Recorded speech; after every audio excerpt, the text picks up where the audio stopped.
आ रही है पालकी शिरडी के साईनाथ की। श्री साईं बाबा की भव्य पालकी शोभा यात्रा व श्री राम जन्म महोत्सव विशाल भंडारे का आयोजन। कोरोना काल के बाद 2 साल बाद पुनः श्री साईं बाबा सेवा आश्रम में शानदार 40वां वर्ष बाबा की भव्य पालकी शोभा यात्रा निकाली जाएगी नगर भ्रमण हेतु। कहते हैं कभी दर्शन को शिरडी आया नहीं, धाम चारों गया भी तो क्या फायदा। पालकी जिसने उसकी उठाई नहीं, उसे ये तन मिला भी तो क्या फायदा। तो अब की बार आइए मिलकर बाबा की पालकी यात्रा में सम्मिलित हो और इस महापर्व में, इस महाभोजन में, इस भव्य भंडारा में तन मन धन से सहयोग प्रदान कर पुण्य के भागीदार बने।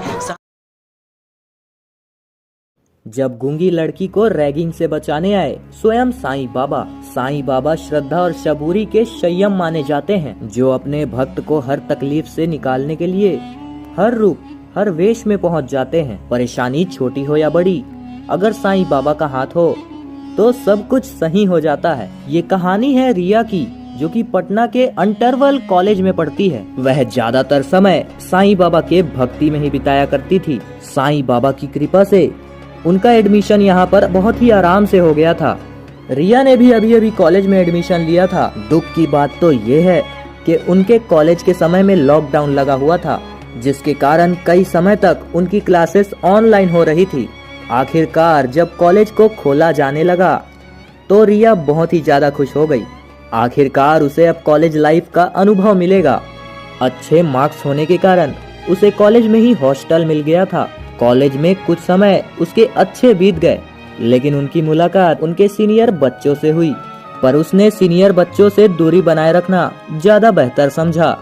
उसने यहाँ पर रैगिंग के घटनाओं के बारे में कई बार सुने थे और इसीलिए वे बहुत ही ज्यादा सावधानी से रह रही थी। रिया जब अपने घर से आई थी तो अपने साथ साथ साईं बाबा की एक मूर्ति भी ले आई थी। उसने साईं बाबा की मूर्ति को घर पे स्थापित किया और कई घंटे साईं बाबा की पूजा करती रहती थी। एक दिन रिया साईं बाबा की पूजा करने में लीन ही थी, तभी बाहर से आते हुए शोर ने उसका ध्यान भंग किया। उसने साईं बाबा का नाम लेते हुए कमरे से बाहर कदम रखा। कुछ देर में कॉमन बच्चों की भीड़ लगी हुई थी।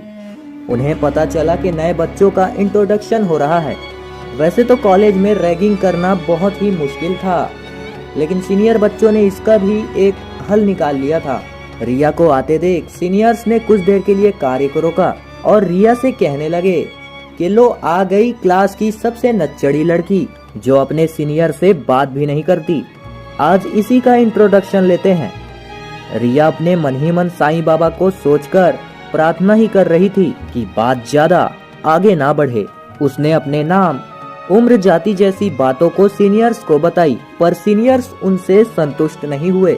उन्होंने उनसे पूछा कि तुम्हारे रूम से हमेशा पूजा पाठ की आवाज ही क्यों आती रहती है। तब रिया ने बताया कि वह साईं बाबा की बहुत बड़ी भक्त है और वह काफी समय साईं बाबा की सेवाओं में ही बिताती है।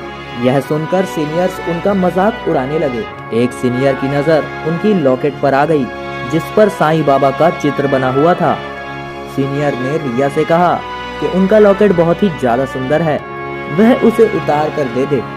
रिया ने ऐसा करने से साफ मना कर दिया और उन्होंने कहा कि किसी भी हाल में वह अपने लॉकेट को नहीं देगी। तब सीनियर ने उनके पास आकर लॉकेट को निकालने की कोशिश की, पर जैसे ही उन्होंने लॉकेट पर हाथ लगाया, उन्हें बहुत जोर का झटका लगा और उनका पूरा हाथ झनझनाकर सुन्न पड़ गया, मानो जैसे कोई बहुत ही बड़ा झटका लगा हो। गुस्से में आकर सीनियर रिया को मारने के लिए दौड़ने लगा। रिया भी डर कर भाग रही थी। दौड़ते दौड़ते वह हॉस्टल के लॉन पहुंची। पीछे पीछे सीनियर उनका गुस्से से आ रहा था। मन ही मन वह साईं बाबा का चालीसा का पाठ ही कर रही थी। अचानक से वह एक आदमी से टकरा गई। वह आदमी वहां पर कुदाल लेकर मिट्टी खोद रहा था कि सामने से दौड़ती हुई रिया उस पर गिर पड़ी।